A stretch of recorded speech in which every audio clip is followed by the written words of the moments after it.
Good morning, good afternoon, and good evening to all of you. I hope you have watched my previous video and you have note in your notebook and you understand everything well.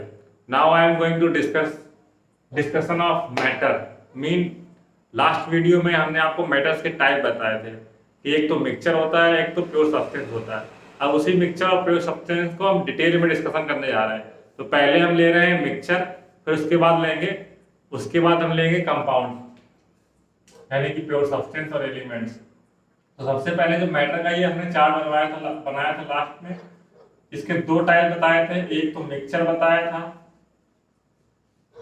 दूसरा बताया था pure substance. इसकी सारी definition आप मेरा video देखेंगे तो उसको आपको वीडियो से सुन सुन के लिखनी है। पहला जैसे है मिक्सचर। मिक्सचर बताया था ये टू टाइप्स का होता है, होमोजीनियस और हेट्रोजीनियस। होमोजीनियस मिक्सचर क्या होता है? जब दो या दो से ज्यादा कंपोनेंट उसमें प्रेजेंट हो। कंपोनेंट किसको बोलेंगे? जो भी सॉल्यूशन में प्रेजेंट होता है, जितने भी सब्सटेंस प्रेजेंट होता है उसको हम कंपोनेंट बोलते हैं। अगर कंपोनेंट पूछा जाएगा तो सब्सटेंसेस प्रेजेंट इन सॉल्यूशन, उसको हम कंपोनेंट बोलेंगे। उसके बाद अगर हमारे शुगर और वाटर लिया तो शुगर क्या है? वाटर में डिजोल्व हो जाती है, उसके पार्टिकल हमें दिखाई नहीं देते हैं। तो पार्टिकल अगर हमें दिखाई नहीं दे रहे हैं तो उसको बोल रहे हैं होमोजीनियस। तो होमोजीनियस मिक्सचर को क्या बोल रहे हैं? It is the mixture of two or more than two substances in which particles can not seen by naked eyes. तो उसको हम बोलेंगे होमोजीनियस मिक्सचर। एग्जांपल हम ले लेंगे sugar in water, salt in water, glucose in water, बहुत सारे हैं। उसके बाद हेट्रोजीनियस मिक्सचर को हम जब डिफाइन करेंगे तो उसमें लिखेंगे the mixture of two or more than two substances in which particles are seen by naked eyes. उसको हम पार्टिकल्स को अपने नेक्ड आई से देख सकते हैं। जब पार्टिकल्स को देख सकते हैं तो उसको हम by process of filtration separate भी कर सकते हैं। और लिखेंगे हेट्रोजीनियस मिक्सचर में and can separated by physical method such as filtration. Filtration का मतलब क्या होता है? हम छान ले सिंपल सा और फिल्ट्रेट हो जाएगा। जैसे सैंड और वाटर लिया तो जो सैंड होता है वो हैवी होने की वजह से वाटर में नीचे फ्लो हो जाता है। तो वाटर में नीचे फ्लो होने की वजह से वो मतलब नीचे बैठ जाता है।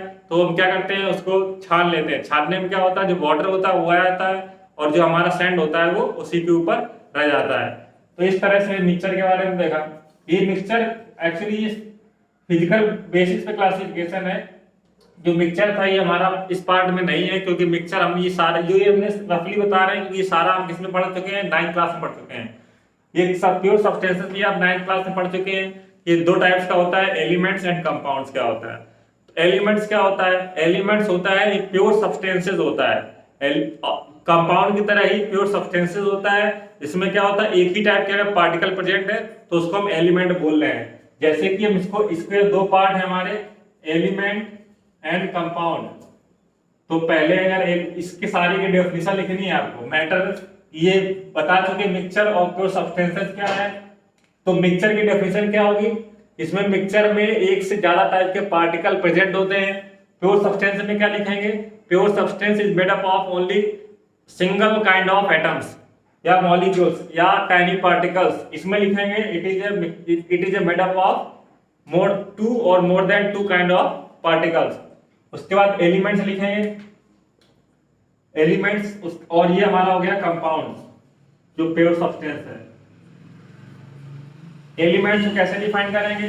एलिमेंट्स को डिफाइन करेंगे ये केवल सिंगल टाइप्स के मॉलिक्यूल्स या फिर एटम से मिलकर बना होता है। एटम्स बोलेंगे, मॉलिक्यूल्स नहीं।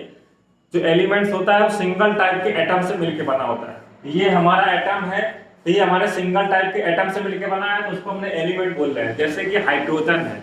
हाइड्रोजन क्या है? ये हाइड्रोजन एटम से मिलकर बना है। हीलियम है, तो हीलियम जो एलिमेंट है वो हीलियम के एटम से मिलकर बना है। अब हीलियम के एलिमेंट में हाइड्रोजन का एटम नहीं आएगा। तो ये हमारा है एलिमेंट्स कि जो एलिमेंट्स है वो सेम काइंड ऑफ एटम से मिलकर बनता है और उसी के एटम से मिलकर बनता है, डिफरेंट नहीं होता है। जबकि कंपाउंड्स की बात करते हैं तो एलिमेंट्स जब कंबाइन होते हैं फिक्स्ड रेशियो में तो कंपाउंड बनता है। तो अगर जब कंपाउंड बन रहा है, जब एलिमेंट कंबाइन हो रहा है तो कम से कम 2 एलिमेंट चाहिए होंगे। तो क्या बोलेंगे? When 2 or more than 2 elements are combined in the fixed ratio to form compounds. जब ये टू या more than two fix ratio में कंबाइंड होते हैं तो क्या बोलता है कंपाउंड। जैसे कि हाइड्रोजन लिया और ऑक्सीजन लिया, अगर ये H2O ये H2O हो गया तो ये फिक्स रेशियो में कंबाइंड हुआ है। ये अलग बात है कि मास में कंबाइंड होता है, यहाँ से भी 2:1 नहीं इसका लिखा जाएगा, ये इसका मास से कैलकुलेट किया जाता है कि किसका कितना मास है। तो हाइड्रोजन का 2 होता है, इसका होता है 16, तो ये 1:8 आ गया। तो जो हाइड्रोजन और ऑक्सीजन है ये 1:8 में कंबाइंड हुआ है। तो इस तरह से आपने क्या देखा, प्योर सब्सटेंसेस देखा, प्योर सब्सटेंसेस में आपने एलिमेंट देखा, एलिमेंट्स में और एलिमेंट्स के एग्जांपल भी क्या है, जैसे हाइड्रोजन, ऑक्सीजन, हीलियम, जितने भी एलिमेंट हैं, जितने भी हमारे पीरियोडिक टेबल में वो एलिमेंट हैं वो सारे इसके एग्जांपल हैं। और उसके बाद कंपाउंड्स देखा, तो कंपाउंड के लिए फिक्स रेशियो होता है, तो फिक्स रेशियो हर एक कंपाउंड में फिक्स होता है एलिमेंट का। तो 2 एलिमेंट्स होते हैं फिक्स रेशियो में कंबाइंड होते हैं, इस पर लॉ भी दिया गया है। तो अब एलिमेंट्स कितने टाइप्स के हो सकते हैं, ये तो हमारा हो गया इसका मैटर के टाइप्स। अब एलिमेंट की बात करते हैं, एलिमेंट कौन कौन से हो सकते हैं। एलिमेंट 3 टाइप्स के हो सकते हैं, मेटल्स, नॉन मेटल्स और मेटलॉइड हो सकते हैं।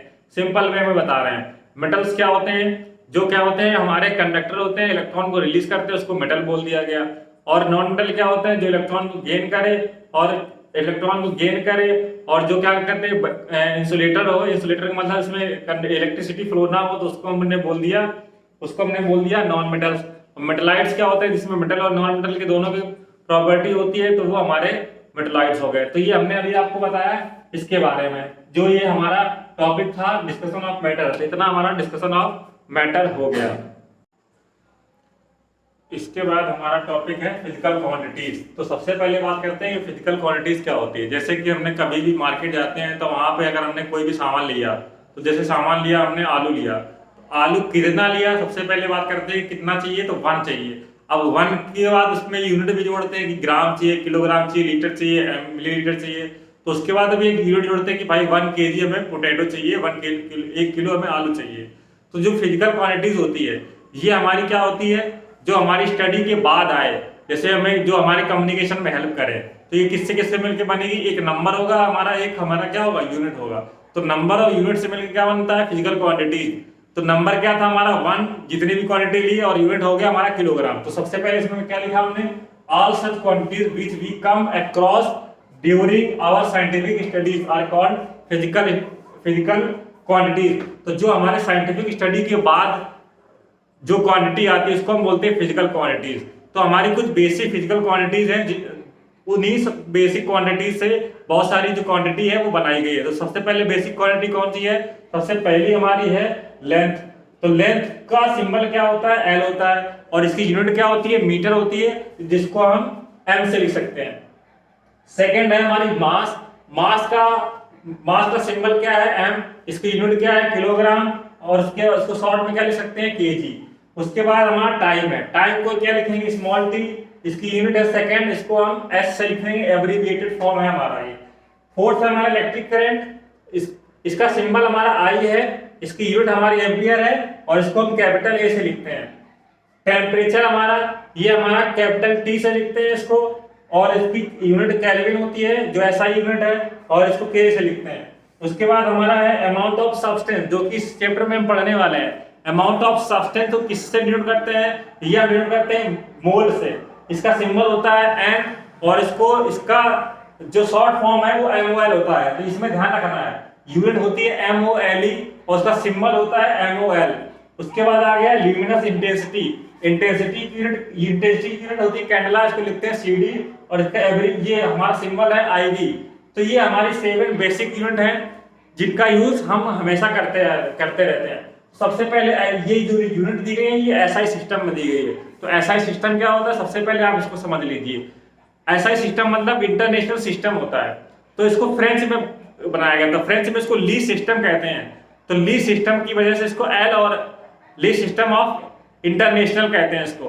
तो ली सिस्टम से S लिया गया और इंटरनेशनल से I लिया गया। तो ये फ्रेंच से लिया गया है। ये हमारी 11th जनरल कमेटी हुई थी, उसके बाद इन सबकी यूनिट डिसाइड हुई थी। तो इसलिए इनकी यूनिट जो सिंबल है ये हमारे फिक्स है। तो ये फिजिकल क्वांटिटी हो गया, हर एक का इसमें डिफाइन किया गया है कि लेंथ को कैसे डिफाइन करेंगे, मास कैसे डिफाइन करेंगे, टाइम कैसे डिफाइन किया गया है, इलेक्ट्रिक करंट को कैसे डिफाइन किया गया है, इसको कैसे मेजर किया जाता है, टेम्परेचर को कैसे मेजर किया जाता है, इस तरह से इन सब का मेजरमेंट दिया गया है एनसीईआरटी में। तो मेजरमेंट ज्यादा पढ़ने की जरूरत नहीं है क्योंकि मेजरमेंट एग्जाम में नहीं आता है।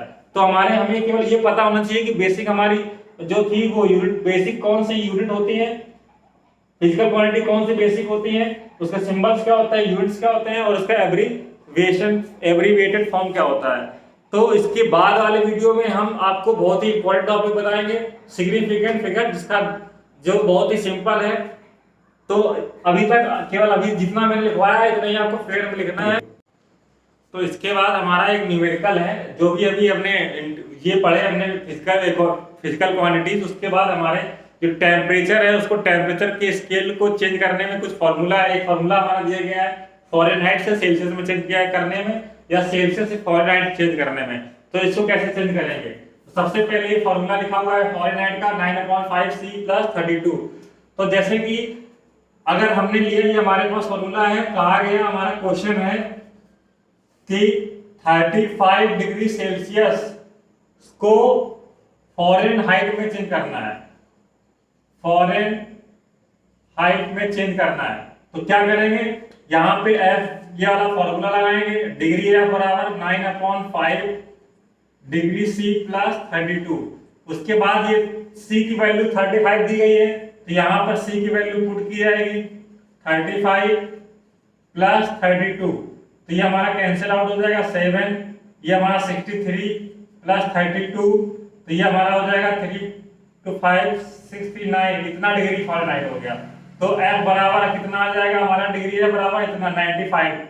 तो ये हमारा आंसर आ गया कि ये 95 डिग्री फ़ारेनहाइट हो गया हमारा।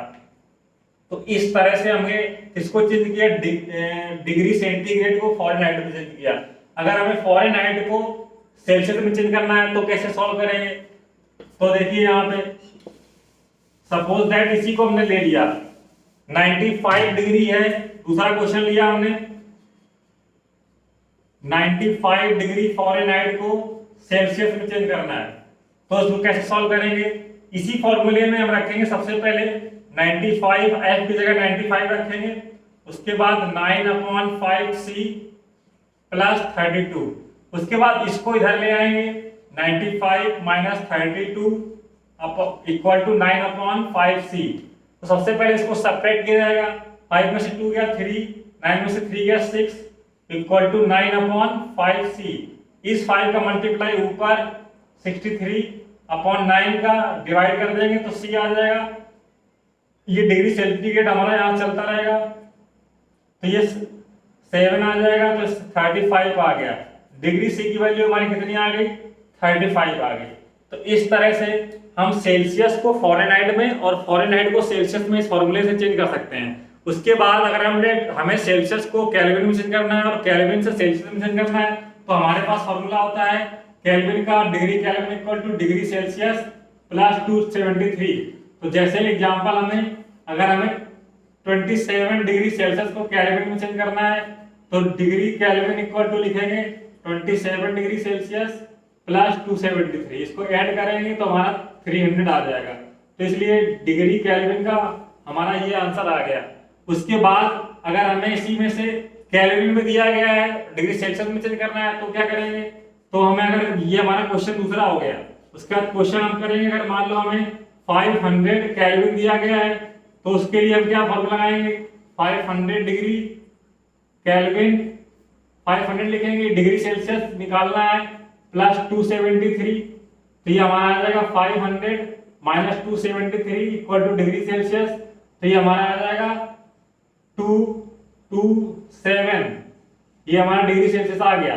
तो इस तरह से आ गया हमारा डिग्री सेल्सियस आ गया। अगर केल्विन दिया गया है, केल्विन दिया गया है, तो हमारा डिग्री सेल्सियस, और डिग्री सेल्सियस दिया गया है तो केल्विन आ गया। तो इसमें सिंपल सा आ गया, डिग्री सेल्सियस दिया गया है, उसमें 273 आप ऐड कर देंगे तो हमारा आ जाएगा केल्विन में। वैसे एग्जैक्ट वैल्यू 273.15 होती है, लेकिन हम इसको सॉल्व करने के लिए न्यूमेरिकल में 273 लिख लेते हैं, इसलिए 273 से ही हम इसको सॉल्व करेंगे। उसके बाद क्या है हमारा, इसमें भी इसी तरह से हो जाएगा, फ़ारेनहाइट को सेल्सियस में, सेल्सियस को फ़ारेनहाइट में चेंज करेंगे। लेकिन जैसे इसमें कहा जाए क्या, कभी केल्विन और सेल्सियस इक्वल हो सकते हैं, तो इसमें आंसर आएगा नो, क्योंकि यहाँ पर डायरेक्टली 273 दिया गया है, तो केल्विन में टेम्परेचर और सेल्सियस में टेम्परेचर कभी भी इक्वल नहीं हो सकता है किसी भी कंडीशन में। तो उसके बाद हम यहाँ देखेंगे क्या कभी फ़ारेनहाइट और सेल्सियस इक्वल हो सकता है, अगर हो सकता है तो किस टेम्परेचर पर फ़ारेनहाइट और सेल्सियस जो है हमारा वो इक्वल होगा। तो सबसे पहले अगर हमें नहीं मालूम है इस क्वेश्चन में क्या लिखेंगे, F equal to C put कर दिया जाएगा। सपोज हमने मान लिया कि अगर Fahrenheit equal to degree Celsius है तो यहाँ पर दोनों साइड हमारा कैंसिल आउट नहीं होना चाहिए, जीरो नहीं आना चाहिए। अगर जीरो नहीं आएगा तो इसकी कोई वैल्यू आ गई तो ये हमारा प्रूफ हो जाएगा कि इसकी वैल्यू इक्वल है और कितनी है ये पता चल जाएगी। तो यहाँ पर हमने F वैल्यू C लिख लिया, तो यहाँ पे C लिख दिया 9/5, यहाँ भी C लिख दिया और 32। जब इस 32 लिख दिया इसके बाद इस 5 का एलसीएम लेंगे तो ये हमारा 9C आ गया, इसको 1 मान लिया, तो ये 5 कैसे मल्टीप्लाई करेंगे तो 5 2 10, 5 3 15 और 16 आ गया, ये हमारा C आ गया। इस 5 का ऐसे मल्टीप्लाई करा देंगे तो 5C equal to 9C plus 160 आ गया। 5C इसको इधर ले आए माइनस 9C इक्वल टू 160। उसके बाद देखिए इसको सेपरेट करेंगे, ये हमारा बड़ा है छोटा है, इसलिए आ जाएगा -4C, यह आ जाएगा 160 डिग्री। C इक्वल टू आ जाएगा 160 अपॉन -4, तो C इक्वल टू आ जाएगा -40 डिग्री। तो -40 डिग्री पर सेल्सियस और फ़ारेनहाइट की वैल्यू इक्वल आएगी। तो इस तरह से आपने क्या देखा, डिग्री सेल्सियस को फ़ारेनहाइट में कैसे चेंज करते हैं, फ़ारेनहाइट को सेल्सियस में कैसे चेंज करते हैं, सेल्सियस को केल्विन में कैसे चेंज करते हैं, केल्विन को सेल्सियस में कैसे चेंज करते हैं। तो ये क्वेश्चन जो बताया हमने ये इंपॉर्टेंट है कि किस टेम्परेचर पर फ़ारेनहाइट टेम्परेचर सेल्सियस टेम्परेचर के इक्वल हो जाता है। तो आज आपने ये न्यूमेरिकल भी देखे, तो ये न्यूमेरिकल हम आपको देंगे जो कि आपको फेयर सॉल्व करने हैं। अगर अभी तक आपने हमारा चैनल सब्सक्राइब नहीं किया है तो चैनल को सब्सक्राइब करें, जिससे कि आपको नोटिफिकेशन जल्दी मिलती रहे। Thank you.